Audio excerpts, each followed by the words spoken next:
If Allah subhanahu wa ta'ala wants something to happen, he will use whatever means that he would like to use from his wisdom. And this is something that we cannot even comprehend, right? So sometimes we are thinking about our physical abilities, with especially right now what's going on in the world, right? You see there's a lot of oppression that's happening and whatnot, and we might be like, well, we can't think of a way to bring about or turn it around. But Allah subhanahu wa ta'ala uses his junud, his army that we don't even comprehend. And from what we have seen even in a few years ago with the COVID, that was also one of the ways for Allah subhanahu wa ta'ala that he used that to humble humanity, and that was awakening for many people who were awakened and they realized that what's the purpose of life and so on and so forth, and some did not. So similarly, the junud of Allah, the armies of Allah are quite a few that we don't even comprehend.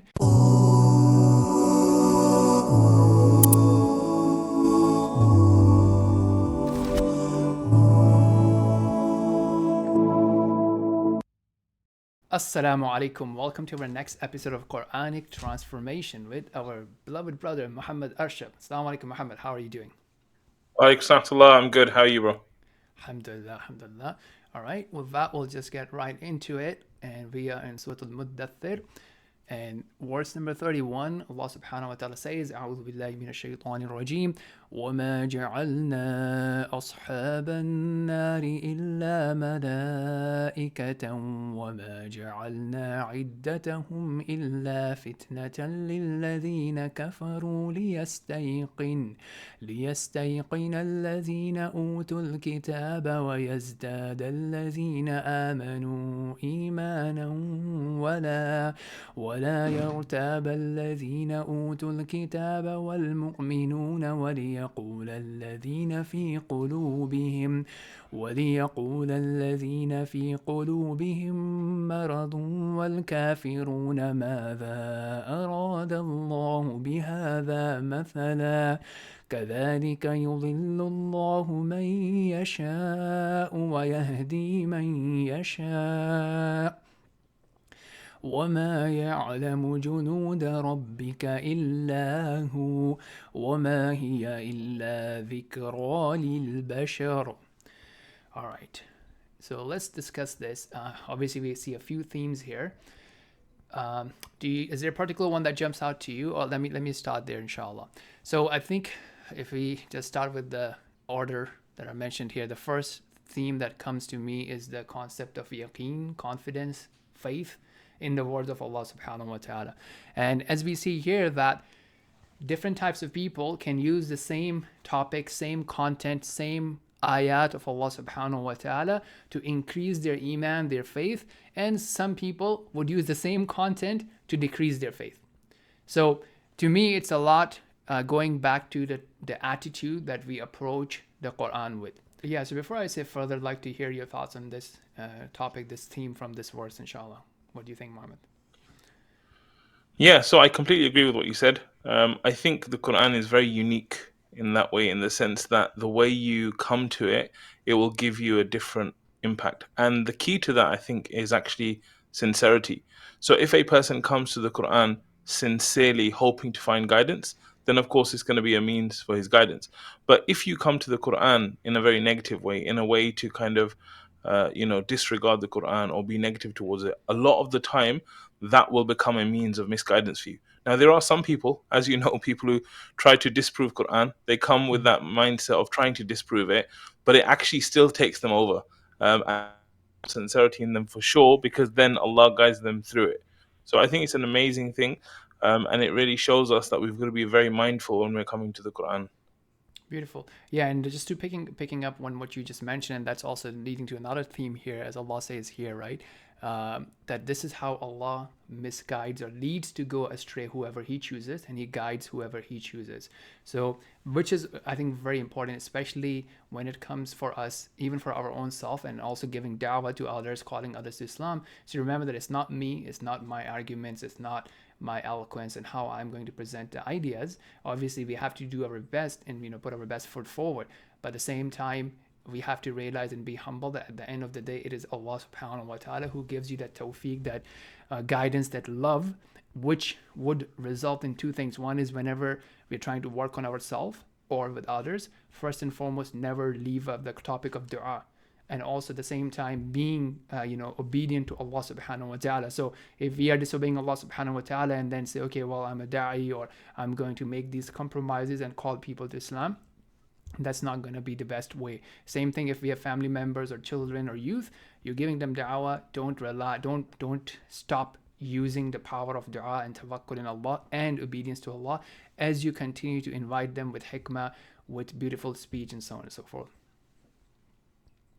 Absolutely, yeah. Yeah. Okay. All right. So I think the other thing that's that is also important here, I think, which is the last part. There's two more things I want to pick up from this verse. One is وَمَا يَعْلَمُ جُنُودَ رَبِّكَ إِلَّا هُ, right? That if Allah subhanahu wa ta'ala wants something to happen, He will use whatever means that He would like to use from His wisdom. And this is something that we cannot even comprehend. Right, so sometimes we are thinking about our physical abilities, with especially right now what's going on in the world, right? You see there's a lot of oppression that's happening and whatnot, and we might be like, well, we can't think of a way to bring about or turn it around. But Allah subhanahu wa ta'ala uses His junud, His army, that we don't even comprehend. And from what we have seen even a few years ago with the COVID, that was also one of the ways for Allah subhanahu wa ta'ala that He used that to humble humanity, and that was awakening for many people who were awakened and they realized that what's the purpose of life and so on and so forth, and some did not. So similarly, the junud of Allah, the armies of Allah, are quite a few that we don't even comprehend. One thing that I think a lot of the humanity ends up doing is we end up attributing it to Mother Nature, right? So Mother Nature caused this thunderstorm and what have you, without realizing at the end of the day it's all from Allah with a wisdom, with a plan.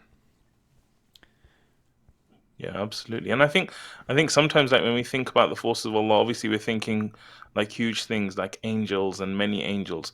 But sometimes the forces of Allah could be an ant, it could be a bee, it could be something very tiny that brings about a massive change, you know. Great, beautiful.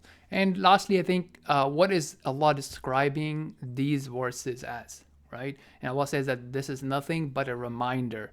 And I think that obviously a lot of us seem very distant from that. Just like how you would get a good workout or good food, energy, supplements, what have you, and you need that to regularly and consistently regulate your body, condition your body.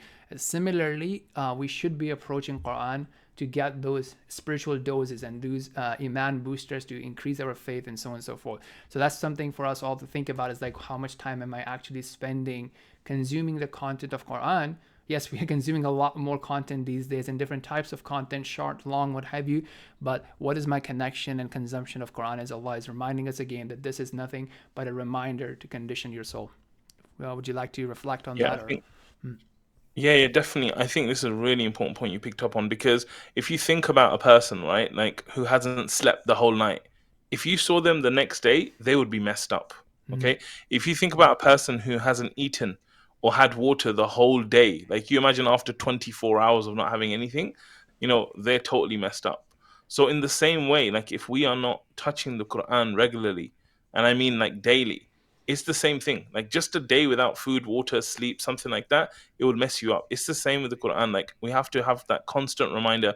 And this is why Salah is so important as well. That constant reconnection to Allah, that constant reconnection through the Quran as well, I think is priceless. Beautiful. All right, so let's continue a few more verses in this episode, inshallah. Let me bring that up on the screen quickly. So Allah subhanahu wa ta'ala says, كلا والقمر والليل إذ أدبر والصبح إذا أسفر إنها لإحدى الكبر نذيرا للبشر لمن شاء منكم أن يتقدم أو يتأخر كل نفس بما كسبت رهينة. All right. So here Allah subhanahu wa ta'ala is taking oath while we're mentioning a few of His creations. And I think for me, it's like, obviously when Allah subhanahu wa ta'ala mentions His creation, it's something for us to just pause and even reflect on those creation, because many times we get desensitized about how amazing the creation of Allah is. We go and we appreciate the next model of iPhone and the next version of Ferrari or the Lambos and what have you, but we forget to appreciate and get desensitized that this moon that Allah subhanahu wa ta'ala is mentioning, and this turning of the night and the day, and the impact that it has on our psychology as well as our physical abilities to have different activities happening during the day as well as the resting at the night, and so on and so forth. And Allah uses that to remind us of something very important, and that is that this thing, so it's pointing to this thing, that it is indeed a great sign. It's one of the greatest signs of Allah, and the scholars have explained that it could be pointing to the hellfire, or their denial of the Prophet ﷺ, or their denial of the day of resurrection, right? So these things are a great sign and warning and a reminder for those who take that. So if we are concerned about that hellfire is real, day of resurrection is real, that will push us to act and to not be complacent, to not be lazy, to not be falling into our desires. So what do you think about the notion of having that the end, the day of resurrection, or the hellfire in our focus, in our conscious mind, to push us towards good? Yeah, I think this is extremely important. I wrote something recently. I was talking about how I think one of the reasons why the atrocities that are being committed, that you see are being committed, is because people feel like there's a lack of consequence. So you imagine like a person who's about to push a button that will drop a bomb that will kill hundreds of people, innocent people, right? If that person knew that at that moment his whole family would be obliterated the second he did it, and he would be killed as well, maybe he wouldn't do it because of the consequence. And I think one of the big issues of our time is that people think that they won't be held accountable. And we know from Iman and from Allah that everything, not even like one iota, will be missed, and no one is going to be wrong. And keeping this day from the lens of the akhirah, if we look at things from the lens of this world, not only is it very, very depressing, but it will basically ruin us, and all we'll get is the dunya. But if we look at it from the perspective of the akhirah, from meeting Allah, from the day of judgment, that will enable us to change our behavior and motivate us to do different things, inshallah. That is super awesome, and I think a lot of people can relate to what has been happening in the whole November and what have you since October 7th. And because a lot of the angles or motivation or metrics for people were like, well, how is the world viewing us, right? How is our PR happening, or how is UN and different countries viewing us, and kind of forgetting about this fact that at the end of the day, you will all be accountable in front of Allah subhanahu wa ta'ala, and just saying, oh, I was just doing my job wouldn't cut it. It's not going to be enough, and we'll all be accountable in the sight of Allah subhanahu wa ta'ala, as Allah subhanahu wa ta'ala says that this is a warning for mankind. It's a warning for mankind. So as we see that these are the warnings that Allah has given us, and Allah is saying this is a great warning for mankind to think about that. Look, it's not just about me and my accountability towards the world and how different people would see me, but at the end of the day, I will be accountable in front of Allah subhanahu wa ta'ala. And from a different perspective, it can also be very satisfying to people who are being oppressed. That yes, we're not able to do much, we're not able to rally a lot of support for us, and yeah, we can make some noise, but nothing really seems to be happening. To know that, look, this is not going to go without response, right? We have a lot of response talk going on these days, and Allah subhanahu wa ta'ala will respond, and He will take revenge for any atrocities that have been committed in this world. So Allah is saying in verse number 37 that now with this, you have a choice. You can either send forward good things that will come for you, that will help you when you are being accounted for, or you can do the mess that you're creating, whether personally or against others, and then that will come as something that you have to be accountable for, or punished for, or be judged for. So that's a choice, right? So hopefully keeping these things, being conscious about it, you're aware that, look, I'm making a choice. It's not just going to go in vain, right? I will be actually having that judgment with Allah, and I have to justify it. And either I'll be punished for it, or I'll be rewarded and appreciated for it. Absolutely, yeah, I agree. Right. And then lastly, Allah, leaves it with the look, every soul will be responsible for himself or herself. And this is really important, right? Because if you have this notion, well, I was just doing my job, what can I do? I'm just a one man, right? Or everybody else was doing that. Well, it doesn't matter, right? Allah has said it, and you have been warned that at the end of the day, you can't say, well, I was just with this, talk to him, or he is responsible, or she's responsible, my husband, my wife, my children, my community, my employers, my government. It doesn't matter. Each one would be facing Allah subhanahu wa ta'ala individually. Absolutely, I agree. What do you think about, like, what are your thoughts on this personal accountability as opposed to, how people sometimes end up just putting blame on others and having that victim mentality? Yeah, I think responsibility is a very big thing. It's a huge thing. You know, the Prophet ﷺ, when he talked about leadership in terms of the shepherd, he said every one of us is a shepherd. And he talked about how different people have different responsibilities. And I think that, you know, being human, fundamental to that is the responsibility, especially as the fact that Allah gave us choice. And this choice is what Allah is going to hold us accountable for. So we have a responsibility to make the right choice. And this right choice making is actually for nobody else except your own soul. So when you make a good decision, when you make a good choice, it's something that's going to benefit your own soul. When you do something bad or you make a bad decision, it's going to affect your own soul. So you really have a responsibility to take care of yourself, to take care of your nafs, for take care of your soul. And the way you're going to do that is by doing things that are pleasing to Allah and making sure that you're doing the right thing and trying to avoid the evil things.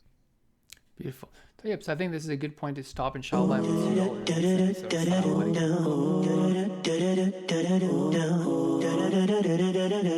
alaikum.